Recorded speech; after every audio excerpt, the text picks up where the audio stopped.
Bonjour et bienvenue dans cette nouvelle vidéo pour vous présenter Slain Kiss My Axe Starter Set, le nouveau jeu de Warlord Games dans l'univers de 2000 AD.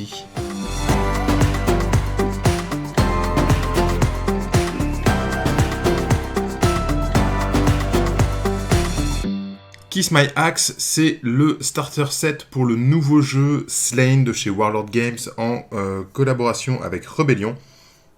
Donc c'est un jeu toujours dans la gamme 2000 AD, et si vous connaissez les autres jeux 2000 AD, c'est-à-dire Judge Dredd et Strontium Dog, on va avoir la même base de règles. Ça va être très très proche en termes de règles, même s'il va y avoir des petites modifications qui vont être propres à l'univers de Slain. Donc là, on est sur un starter 2 joueurs qui va nous proposer des figurines, les règles du jeu, tous les tokens et les pions nécessaires, les cartes et des décors aussi à assembler. On a vraiment tout ce qu'il faut pour commencer à jouer. Alors, Kiss My Axe, starter 2 joueurs, disponible uniquement en anglais. Aucun des jeux 2000 AD n'a été traduit à ce jour. Donc, pour l'instant, c'est pas prévu qu'il y ait une version française, mais on peut espérer une bonne surprise. Donc, dans cette boîte pour 2 joueurs, que va-t-on y découvrir ? Alors déjà, le long de la boîte, on a une petite pub pour Judge Dredd. Et est-ce qu'il y a Strontium Dog ? Non, il n'y a même pas Strontium Dog. Il y a les autres factions du jeu. Voilà, les Fomorian, les Drunelords et les Earthstride. Voilà. On va retrouver le livre de règles, qui est un livre grand format, de bonne qualité, avec plein d'illustrations tirées de Slain. Et c'est assez cool. Si vous aimez la BD Slain, c'est vraiment très très bien. On va retrouver une planche de pions avec des très grands pions pour certains, puisqu'on va avoir le verre de Chrome Cruac. Voilà, donc plein de tokens pour pouvoir jouer. Le petit starter, les règles de démarrage rapide. Qui va expliquer un petit scénario d'initiation, voilà, pour vraiment prendre en main les règles du jeu. C'est pas mal du tout, c'est bien pensé. Là, il y a 3 petits scénarios utilisant toutes les figurines qui sont dans la boîte, et uniquement les figurines de la boîte. On va retrouver la planche de jetons. Donc ça, c'est les mêmes d'une boîte à l'autre, hein, parmi les jeux 2000 AD. On va avoir les mêmes jetons qui vont être de couleurs différentes. Donc là, on est sur une sorte de doré, qui est peut-être moins jaune que celui qu'il y avait sur Judge Dredd, et encore je suis pas sûr. Voilà. On va retrouver ces jetons qui vont être importants, jetons d'activation. On va avoir la même chose en vert foncé. Voilà, donc on a de quoi faire les 2 factions pour les 2 joueurs. C'est le principe, c'est qu'on va avoir des jetons comme ça d'activation qui vont être dans un sac et on va les piocher au hasard. Et il va y avoir un de ces, un ou plusieurs, hein, ça dépend de la constitution de vos listes, vous allez avoir des jetons où il va y avoir une étoile à l'intérieur. Ça, c'est un jeton spécial qui va vous permettre d'essayer de le remettre dans le sachet pour pouvoir réactiver quelqu'un d'autre. Voilà. Tous les jetons état, des marqueurs, des points de vie, des dégâts, etc., des sonnets, voilà, tout ce dont vous allez avoir besoin pour jouer sont sur ces grappes. Donc ça, c'est très sympa. Et ce sont des grappes qui sont communes à tous les jeux 2000 AD. Les socles, puisqu'on va avoir des figurines là-dedans. Les paquets de cartes. Donc, il va y avoir toutes les cartes nécessaires pour jouer. On va voir dans les règles à quoi correspondent ces cartes. Les dés, pareil, des classiques de 2000 AD. Hop. On va avoir des boucliers, des explosions et des logos 2000 AD. Donc simplement, explosion, c'est une attaque réussie. Ou alors si vous faites un test de caractéristiques ou autre chose qu'une attaque, c'est une réussite. Le bouclier, ça va être pour bloquer une réussite adverse. Et le 2000 AD, ça va être un joker qui va compter soit pour l'un, soit pour l'autre, selon quel type de lancer vous êtes en train de faire. On va retrouver 2 ensembles de figurines. On va y avoir la Weirdstone, petit élément de décor en résine qui est très sympa. Je vais vous mettre le 360 là pour voir à quoi ça ressemble en détail. Mais elle est très très chouette. Moi, c'est le genre d'élément de décor que j'aime beaucoup, qui est bien parce qu'il passe dans tous les univers. C'est pas spécifique à Slane, en fait, ce type de décor. Donc une grosse pierre avec des runes gravées dedans, avec des ossements à ses pieds et tout, ça marche très très bien. Ça, on peut le retrouver dans plein d'univers Heroic Fantasy et même du pulp, par exemple, ou des trucs comme ça un peu plus récents. Donc ça, c'est un très joli élément de décor, vraiment sympa, et c'est dans la boîte, en plus des figurines. Donc au niveau des figurines, on va avoir des figurines en résine, une résine qui est assez souple, facile à travailler, facile à couper et à limer, et qui va éviter d'avoir cette fragilité qu'on peut retrouver parfois sur de la résine un peu cassante. Donc là, du côté des drunes, on va avoir des Skullsword, donc les guerriers de base qui vont être équipés d'épées et de boucliers. On va avoir alors je ne saurais pas le prononcer, donc on va dire un prêtre chelou, là avec cette grande barbe et ce livre dans les mains, qui est assez rigolo. Et on va avoir un prêtre drune, là, qui est accroupi. Je ne sais pas s'il est en position de prière ou quoi. Et du côté des héros, on va avoir Slane, évidemment, avec sa hache à deux mains. On va avoir un Slane en spasme warp, donc c'est quand il passe en mode berserker un peu. On va avoir Nest et on va avoir Uko, le nain. Donc, il a une tête de gobelin, hein, mais voilà. Donc, dans ces figurines, là, il y a tout ce qu'il faut pour jouer les scénarios de la boîte, hein, pour découvrir le jeu. Après, il faudra rajouter quelques figurines pour pouvoir avoir plus de contenu pour pouvoir vraiment jouer avec. Déjà, le coup de Slane qui est en 2 versions, alors moi, j'aime bien ça. Je trouve ça assez rigolo. J'aime bien avoir un personnage qui se transforme en cours de partie pour X raisons et tout. Donc là, c'est possible dans ce jeu, ça c'est chouette. On a un camp qui est vraiment héroïque. On va avoir 3 héros, en fait, qui vont affronter des hordes de monstres. Sachant que vous n'êtes pas obligé de jouer en format héros comme ça, vous allez pouvoir rajouter des troupes aussi dans votre bande. Donc même aux côtés de Slane, si vous voulez, on pourra avoir des guerriers de base, des choses comme ça.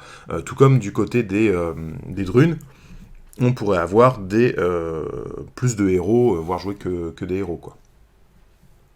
Voilà, donc c'est vraiment, vous allez pouvoir composer comme vous voulez. Le principe, c'est que les héros coûtent beaucoup plus cher que les troupes, évidemment. Par contre, les héros apportent des bonus que les troupes n'ont pas. Donc, on va voir un peu comme ça dans le jeu comment on va s'en sortir. Mais du coup, voilà, ça donne une belle sélection de figurines qui sont vraiment très sympas. Et ça, avec le petit élément de décor en résine, c'est vraiment chouette. Mais c'est pas tout dans la boîte, on a encore autre chose. Puisque dans la boîte, on va trouver ceci. C'est des planches de décor en carton dur de chez Sarissa Précision. Voilà, donc un partenariat. Alors, il y a une petite explication pour comment les assembler. Voilà, donc c'est du... je crois que c'était... Ouais, il y a ça qui est en carton, les toits sont en carton, mais après c'est du MDF pour assembler les décors. Donc il y a de quoi faire 2 huttes qui vont servir pour les scénarios. Donc ça c'est très chouette, mine de rien. Et les toits qui vont être... les toits et les pourtours qui vont être en carton. Donc on a là la petite explication sur comment ça s'assemble. Alors il y a quand même des choses à faire soi-même. Est-ce qu'ils expliquent comment on l'assemble ? Ils expliquent comment faire le toit en chaume, le toit en briques, voilà, plusieurs types de toits à faire. C'est rigolo, là, petite explication pour customiser les décors fournis. Très chouette. Alors, qu'est-ce qu'on a d'autre ? Voilà, on a le plan d'assemblage, donc effectivement qui va être assez simple, hein, c'est une porte avec un pourtour en carton octogonal. Et le dessus qui se met, le toit qui a une armature, et voilà. Et il y a aussi de quoi faire des barrières à l'ancienne, vous savez, avec cette espèce de choses en S, là, ici, qui vont se superposer les unes par-dessus les autres. Voilà, donc c'est des décors qu'on retrouve au dos de la boîte, hein, qui sont là. Donc vous voyez, on a 2 huttes et 2 barrières. C'est bien de les avoir sous la main dans le truc. Après, c'est vrai que ça n'a pas l'air incroyable non plus comme décor. Moi, je préfère les décors faits maison ou alors très customisés. Alors, on va faire une petite présentation des règles de Slane. Si vous connaissez déjà les jeux de 2000 AD, on est sur la même base avec des petites particularités. C'est un jeu d'escarmouche qui va se jouer en activation semi-alternée, c'est-à-dire que c'est de l'activation au hasard par une pioche dans un sac. Donc on va avoir un certain nombre de jetons. Donc je rappelle, les jetons sont ceux-ci, ceux qui sont là, hein, directement sur les grappes. Donc il suffit de les dégrapper et vous pouvez, même si vous avez envie de les peindre aux couleurs de votre bande et tout, c'est possible. On va mettre un certain nombre de jetons dépendant en fait de votre recrutement. Donc il y a des règles par rapport au nombre de figurines, vous allez mettre des jetons, etc. Chacun son tour, non. Le joueur qui vient de jouer va piocher un jeton. Si c'est un jeton de sa couleur, il active une figurine qui n'a pas encore été activée. Si c'est un jeton de la couleur adverse, il le donne à l'adversaire qui va activer une figurine qui n'a pas encore activée. Si c'est un jeton avec l'étoile, vous allez pouvoir activer une figurine, puis faire un test de sang-froid. S'il est réussi, vous remettez le jeton dans le sac, donc vous pourrez le repiocher. Et ça, c'est important, puisque ça veut dire qu'on va pouvoir faire des activations multiples. Alors, on a l'explication des différents marqueurs. Donc on a des axes avant, arrière, côté, etc. avec une répartition d'armes parfois sur les axes frontaux, côté. Enfin voilà, c'est parfois un petit peu particulier. Il y a quelques équipements qui vont utiliser ces règles-là. J'ai l'impression que c'est une règle qui est héritée des autres jeux où le tir est peut-être plus important et où il va y avoir des grosses pièces comme des véhicules, les motos des juges, etc. Là, en l'occurrence, j'ai pas vu énormément d'armes qui prennent en compte ces choses-là. Voilà. Va y avoir les statistiques des figurines, donc qui vont être sur leur fiche de profil. Le mouvement, le tir, le combat. Evade, c'est pour esquiver. Resist, c'est quand on va prendre des coups pour encaisser. Et Cool, c'est le sang-froid pour faire des tests de panique, pour pouvoir se réactiver, etc. Il va y avoir plusieurs types de personnages. Il va y avoir les héros. Donc là, qui vont être très puissants. Il va y avoir les champions, qui sont assez puissants aussi. Il va y avoir les personnages, qui vont être là plutôt les adjuvants, ceux qui vont aider les héros. Les troupes, les bêtes et les mindless. Mindless, ça va être tout ce qui va être zombies, pantins, etc. Voilà. Et vous voyez, ces couleurs incroyables de la BD. Très très chouette. Au niveau des règles, c'est simple. On pioche un jeton. Si c'est un jeton de votre couleur, vous activez une figurine. Vous allez pouvoir faire soit 2 actions simples, soit une action double. Voilà, c'est simple. Les actions simples, il y a bouger, tirer ou combattre. Les actions doubles, il y a sprinter, charger. Sprinter, c'est un double mouvement. Charger, c'est un mouvement et une charge, en gros. Enfin, un mouvement et une attaque de corps à corps, pardon, si vous arrivez à faire votre charge. Voilà, c'est très simple. On n'a pas le droit de faire 2 fois la même action simple, d'où l'intérêt des actions doubles. Et voilà.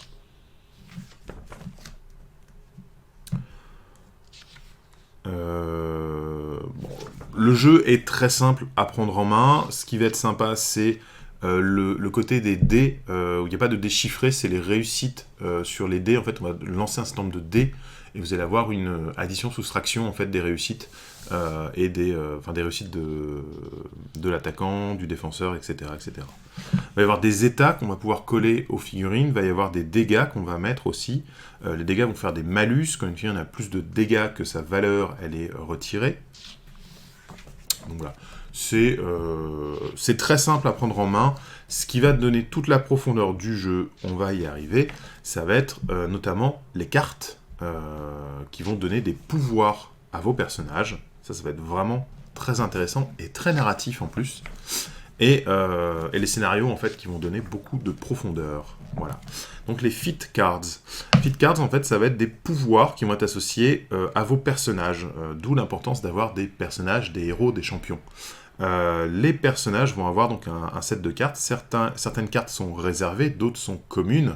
Donc vous allez pouvoir choisir un peu les cartes. Certains personnages arrivent avec des cartes obligatoires. D'autres vous allez pouvoir panacher un petit peu. Il y a aussi le principe de Blood Points, donc des points de sang. Ça va être des points qu'on va gagner pendant la partie, qu'on va pouvoir dépenser pour faire des choses un peu exceptionnelles. En général, c'est marqué sur le profil du personnage s'il peut utiliser les points de sang.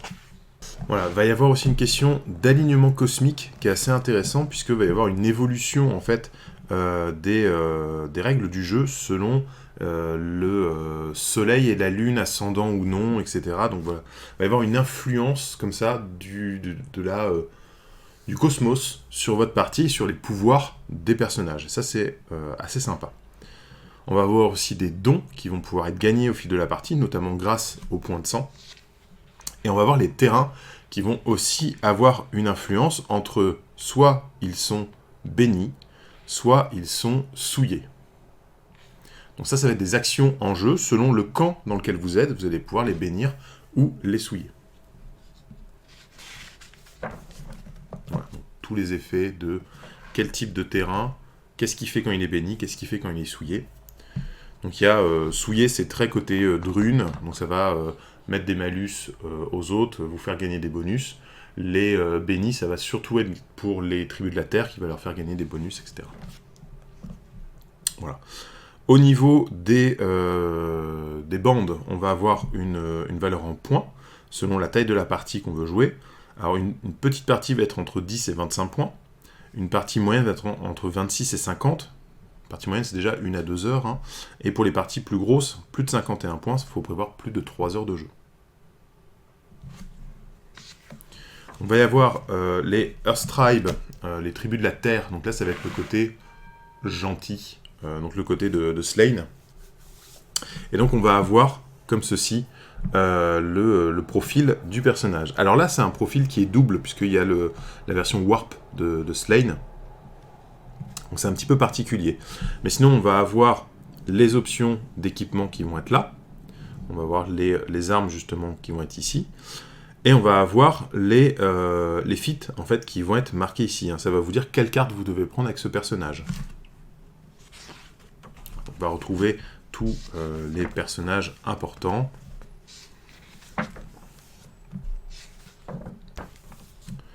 Voilà, il y a les personnages de base. Voilà. Là, c'est 10 points pour 3 figurines, par exemple. Alors que Slayn, par exemple, il vaut 16 points. Donc, dès que vous voulez faire une bande à 25 points, qui est un petit format, ça fait déjà beaucoup de monde. Hein.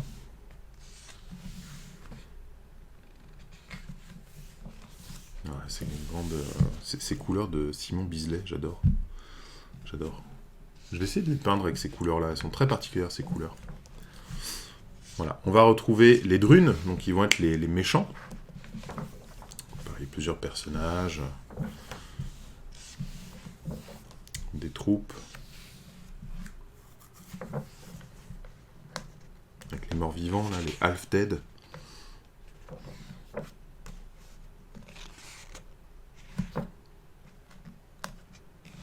Les Fomorians, qui sont des démons des mers. Donc pareil, avoir une autre faction de méchants, on va dire. Et on a la possibilité, ça c'est très intéressant, de créer son propre personnage. Donc on va avoir un profil de base, on va pouvoir modifier le profil en dépensant des points, on va pouvoir lui donner des compétences, des choses comme ça, et on va pouvoir ensuite lui donner des équipements. Et ça fait son propre personnage qu'on va pouvoir jouer dans n'importe quelle faction. Donc ça c'est très sympa. Et enfin, il y a les scénarios, et là il y a plusieurs types de scénarios. Il y a 7 scénarios... Non, pardon, il y a 6 scénarios possibles. On jette un des 6, comme ça on sait lequel on va jouer. Voilà. Donc il y a plusieurs petits scénarios. Défendre un objectif au milieu de partie. Être positionné au centre et l'adversaire est tout autour en embuscade. Voilà, des trucs plus bataille rangée, on va s'affronter. Voilà, il y a plein de petites choses sympas. Assez traditionnel, hein, j'ai pas vu de choses qui étaient vraiment... qui renversaient vraiment à vapeur, à part cette fonction des terrains qui peuvent être bénis ou souillés, qui du coup peut avoir une influence au cours de la partie, et ça peut être sympa. Il y a des scénarios qui sont basés là-dessus aussi, donc voilà. Et il y a un mode campagne, et ça c'est intéressant aussi, puisque vos personnages vont pouvoir évoluer, et surtout vous allez pouvoir gagner des territoires qui influencent sur les parties. Et ça c'est assez chouette, et du coup on peut vraiment se battre pour garder des territoires et tout, c'est assez sympa. Les points de sang vont pouvoir être gardés en fin de partie aussi pour les utiliser pendant la phase d'après-partie. Au moment où vous allez faire évoluer vos personnages et tout, vous allez pouvoir utiliser les points de sang que vous n'avez pas utilisés pendant la bataille. Donc ça donne aussi un côté gestion de ressources en jeu, hors jeu, qui est très intéressant. Voilà. Et enfin, il y a les dieux, vous allez pouvoir prêter serment à des dieux qui vont vous donner des bonus au fil de la campagne. Voilà, et là on revoit toutes les feat cards universelles, donc si vous avez besoin, elles sont là. Mais, voilà, je dis si vous avez besoin, parce que finalement, dans cette boîte, on vous les fournit directement. Alors c'est si vous achetez le livre à part, vous n'aurez pas forcément les cartes avec vous. Là on va voir comment ça se présente. Alors déjà, on a les fiches de profil des personnages sous forme de cartes. C'est très pratique. Ça évite d'aller chercher dans le livre à chaque fois. Donc là, ce sont toutes les cartes des figurines qui sont dans la boîte. On va avoir les boons, c'est les bonus, enfin les... Ah, j'ai plus le mot. Les bénédictions. Ouais, bénédictions qu'on va pouvoir gagner au cours de la partie. Voilà, donc il y a ceux Sour Magic, ceux des vilains, et Earth Magic, ceux des gentils. Si tant est qu'il y a des vilains et des gentils dans cette histoire, mais oui. Va y avoir les feats, donc il y a les feats génériques, il y a des unique feats qui sont attachés à des personnages. Donc voilà, donc vraiment toutes les cartes qu'il faut pour jouer avec ce qu'il y a dedans. Hein. C'est-à-dire que je suppose, vu qu'il y a des cartes comme ça, que par la suite, les figurines qui sortent à l'unité doivent avoir leur propre set de cartes avec. Que ce soit la carte de profil et les unique feats. Et voilà pour la vidéo sur Slain Kiss My Axe, très bon jeu de mots, pour le jeu 2000 AD. Donc là, le starter 2 joueurs avec tout ce qu'il faut dedans pour commencer, comme vous l'avez vu. C'est en anglais, pas de traduction française prévue pour le moment.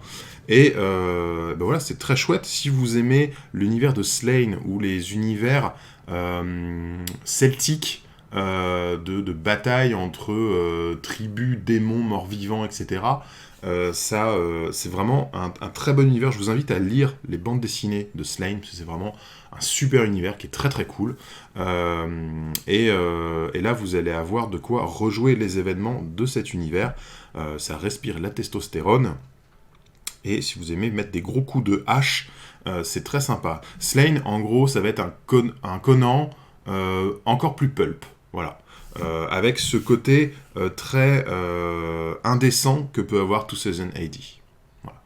Donc, si vous avez envie de revivre ça, c'est fun, c'est rigolo. Le jeu est direct, dynamique, et il se passe beaucoup de choses pendant une partie. Il y a des vrais retournements de situation, il y a des vrais choix à faire. Donc, si vous aimez ce genre de jeu, je vous invite à vous lancer sur Kiss My Axe pour le jeu Slain de 2000 AD. Moi, je vous dis à bientôt pour de nouvelles vidéos, et en attendant, jouez bien.